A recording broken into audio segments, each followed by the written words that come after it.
Welcome everyone to Knox Game Design for August 2025. My name is Levi Smith. So this month I'm going to be talking about gating or gates. It's going to be more of an abstract concept. There's not going to be any demos or any code this month. But it is something when I think about game design, this is like really the core. I guess maybe it's because I started out with old 80s games on the NES, and a lot of those games had gating. They weren't on rails or a straight path. You had to unlock different things to progress in the game. So this is a definition that I came up with, or I found, prevent player from proceeding to the next section of the game until an objective is completed. So some of the things I was thinking about was like collecting an item. I'm going to make probably a lot of references to older games. So like in Zelda, you had to like collect various items to proceed in your quest and completing the game. Although there are some items you don't have to complete or you don't have to collect, but they will help you on your quest. And that leads to the second one. Maybe completing a quest unlocks the next section or portion of the game. A lot of games defeating the boss, and that's also in like linear games as well. You defeat the boss at the end of the level, then you get to the next level. But like in adventure games, maybe defeating the boss does unlock the next portion of the game. And then also, like, there are some gates based on time, and I'll talk about that a little bit later. So gates can either be sequential or branches. So you can have, like, let's say in the linear game, or you can have like branches or maybe routes where you have to complete 2 or 3, what I'm calling keys here, to unlock to proceed through that gate. And each of those gates may have other gates as well, and I'll talk about that in a little bit.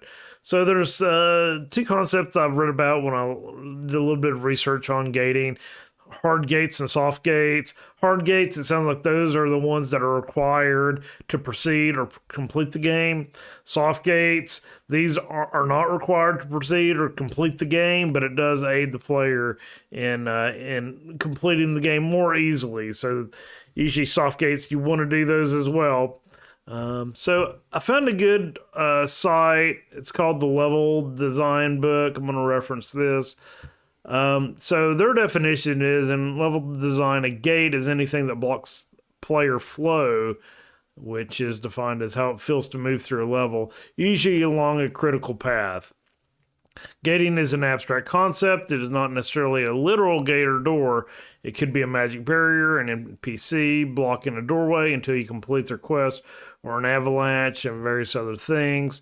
So here's their definition of gate types. They base it on strictness. A hard gate, players must always complete the encounter with no shortcuts. Wait until a timer elapses, defeat all enemies, loot a key from a defeated boss. A soft gate can potentially exit early, but must usually complete the encounter. Exit mechanism requires staying in a vulnerable position, so most players clear the arena first. So when I think of soft gates, I'm thinking Mega Man. Like, my first Mega Man game was Mega Man 2. So if you want to defeat Woodman, you can get the fire weapon that makes him a lot easier. You can still defeat him with the Buster, the weapon you started out with, but there is a path in Mega Man. If you complete the bosses in a certain order, then it makes the game much easier to complete. Although you don't have to do that and use the base weapon through the whole game. So that's what I'm thinking about when I'm thinking about soft gates. They also define this other gate type as hidden exit. The player must explore the arena to find the exit, an exit hidden in a corner that most players won't notice until after clearing the arena. So I'm thinking Super Mario Brothers 1, level 1, 2, the warp zones. It's like most people aren't going to naturally, unless you know about that, jump up there, ride the elevator all the way to the top, and walk over the exit to get to the warp zone, which takes you further on into the game. So they have 2 definitions: a forward gate and a backward gate. Forward gate, a player's progress. Forward progress is blocked. Backward gate, player cannot backtrack. So I remember that a lot of that in Zelda. You walk into the room, then the door closes behind you. But I guess another way is like to keep the player from like going to earlier stages in the game, replaying old content. So lock and key. And I'll talk about that in a little bit. So I came up with some examples here of gating. I drew these little pictures here as a visual aid. So first gate is a physical locked door, a door with a keyhole in it usually. And there's various keys that you can use for unlocking the door. One is a literal key. I remember in Doom it had like a key card and also skulls, which can unlock the door. So I think the important thing to take away from this is if you have different types of doors, make sure that the key reflects the type of door. So, like in Doom, the red door, you need the red key card or the red skull. And also, like in Resident Evil, like in Resident Evil 2, you have doors with like playing card seats on them, like a heart or a diamond, a spade, or a club. So the key with the club unlocked the door with the club keyhole on it or the club marker on it. So there's got to be a little bit of I don't know, matching up there. And also, the key could be defeating the boss or all enemies in the room. So you can still have a door, but then you defeat the boss. I'm thinking old school Zelda will unlock the door. So here's some more examples. Like you got a boulder or a wall, the destructible wall. You got to get a bomb in order to destroy the wall. So the gate is the rock or wall, destructible wall, and the key would be the bomb, or in some cases, missiles, things like that. So the interesting thing about the original Legend of Zelda is like the bomb, you can either acquire them by defeating certain enemies or by purchasing them with your rupees in a shop. So that becomes a gate in itself. So that's kind of like that double layer gate. First, you need to either defeat an enemy that has that bomb or purchase it in the shop. So that's the first gate. Then you get the bomb to destroy the wall or the destructible rock. And yeah, sometimes it's helpful if you make the destructible item, the gate, kind of like what I was saying with the keys, matching the keyholes, like show that the rock is destructible with like cracks, or the wall has cracks in it to make it destructible. Unless you want it like really, really secret that nobody's ever going to find it.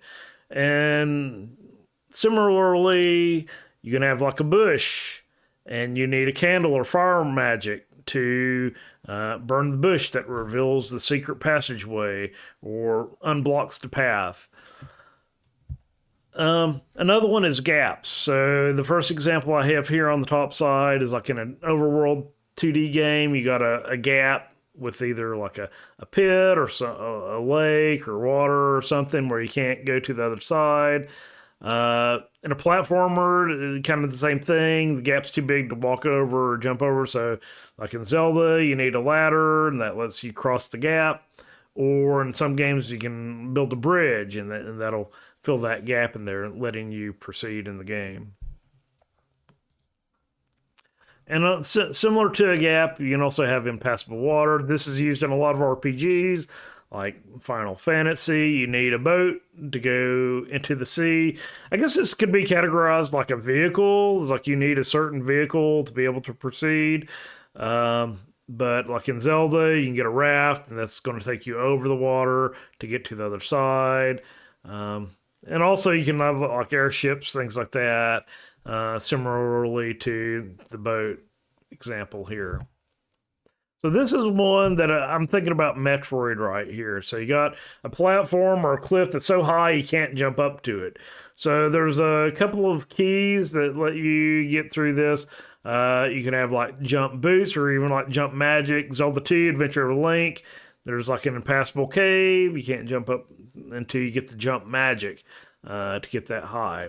And in some games, I'm thinking like Castlevania Symphony of the Night, you can have a double jump that will also get you to that height to proceed. Now, one thing to be aware of here is that the double jump, depending on your high jump, if you have a high jump mechanic or a double jump mechanic, is you can have one key unlock another gate. So the double jump could potentially unlock a high jump gate. So you got to take that in consideration when you're designing your game. So you don't unlock two gates with one key. So you got to design your game so that doesn't happen. And then Later on in the game, I know they did this with a lot of old games. Also, Castlevania Symphony Night, you had like the bat form or flying form.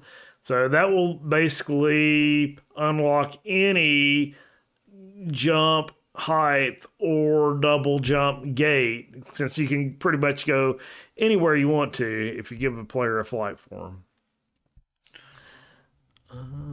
And the other piece of advice, try to avoid pixel perfect jumps. So if you do want to have the jump height or double jump to a platform that blocks the player's path, don't make it where they have to exactly jump on the right pixel to get up there. That's generally not fun at all.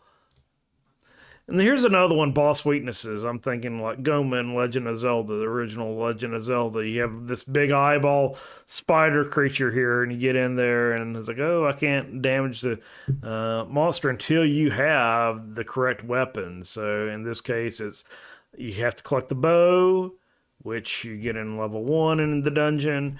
The arrows, which you purchase from a shop.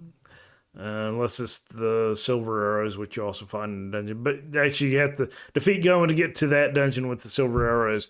And you also have to have 1 rupee as well. Rupee, because your arrows are based on your rupee count there.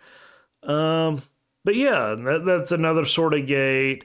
It could be kind of frustrating to the player if they get into the room and they can't figure out the weakness or that the enemy isn't being damaged. I guess that's a talk for another time, but yeah, definitely show when you're hitting and damaging an enemy that they are being damaged, either by changing the color, flashing, things like that, explosions, things like that. And generally, when you hit an enemy and they're invulnerable, it makes like a cling sound or something like that, like you're hitting armor or something like that, where you're not damaging the enemy at all. And you should also give the player like a clue on what type of weapons damage that enemy. You got like the dig doggers in like level 5, and you need the recorder to play the tune. But there's actually a clue, I think, is like dig dogger hates sound, which is actually, yeah, there's a whole story behind that I won't go into with the audio recording in the Famicom version of Zelda.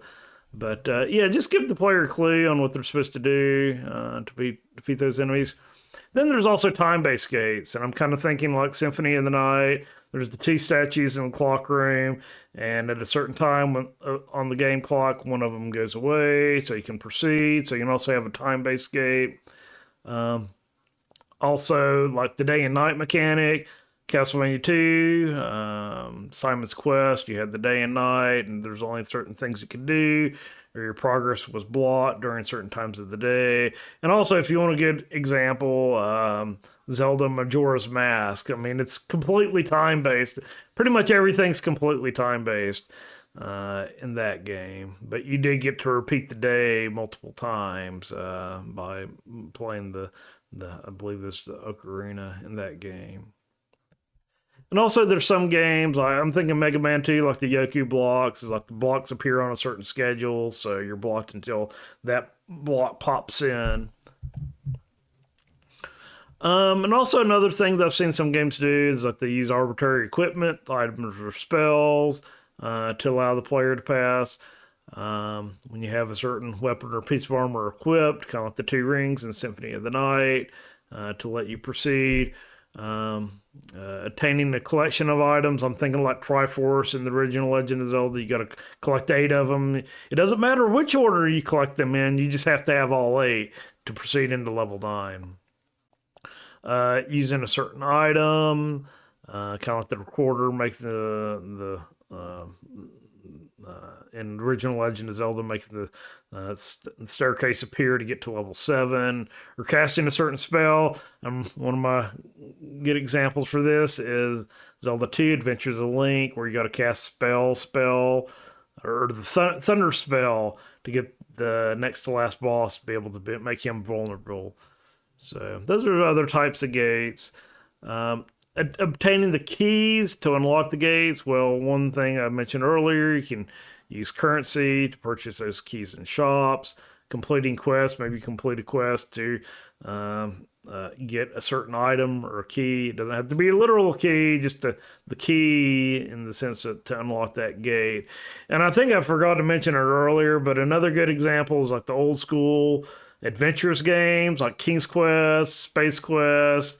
There's a couple of other ones in there, but those are like completely gate based. It's like you collect an item or you do something and then you get to proceed in the game. So those are also good examples of gating in games. And also maybe in some games you have like a leveling experience system. Then when you get to a certain level, you unlock a certain spell, which allows you to proceed in the game, or maybe just a hard limit on the level that you need to get in order to proceed in the game. So gating also leads to backtracking. So I'm thinking like in the Zelda and Metroid games, Metroidvania games.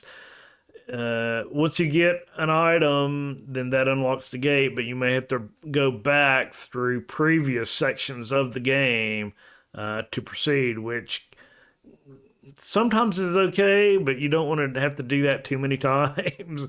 You don't want too much repetition in your games. So that's kind of like what we were talking about earlier, the backward gate preventing people from going to previous sections of the game. This is some of my ideas on how to keep old areas of the game that you played before interesting. You can add different enemies. Like, hey, I got this new weapon now, and now put like bigger enemies, more difficult enemies on the way back out. Add new obstacles in the path. You can change the appearance so it looks different. And also you can have warps and shortcuts. So maybe you don't have to like backtrack all the way through the previous played areas of the game. So here's some links that I found on gating. Like I mentioned earlier, the level design book, it's online, pretty good stuff there.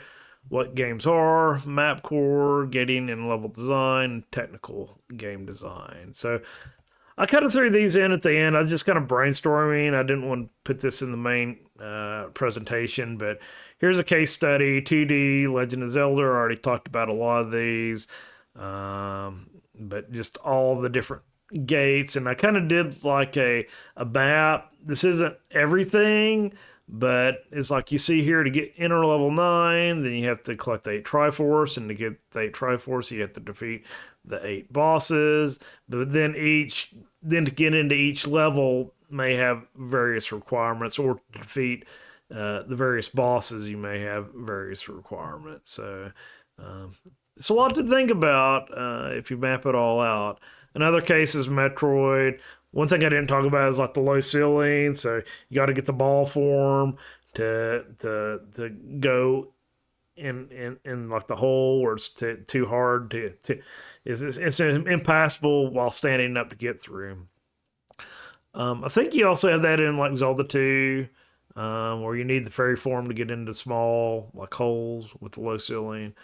Talked about the jump boots earlier, and bombs for destroying destructible tiles, missiles for destroying the red doors, defeating the 2 bosses to get to the area with the final boss. I didn't mention earlier, but another way to get past the hot platform on a high area is like freezing enemies and then using those as platforms, which was done in the original Metroid. And then Castlevania Symphony of the Night. I've already talked about a lot of these. That's basically it. So next month maybe I'll have a little bit more of a development talk, but this was just an important concept that I don't think gets talked about enough, and probably isn't used in a lot of modern games. I remember this in a lot of the old school games, the gating, but really haven't seen it that much in a lot of newer games. So anyway, hope everybody found it interesting, and I'll plan on being back in a month.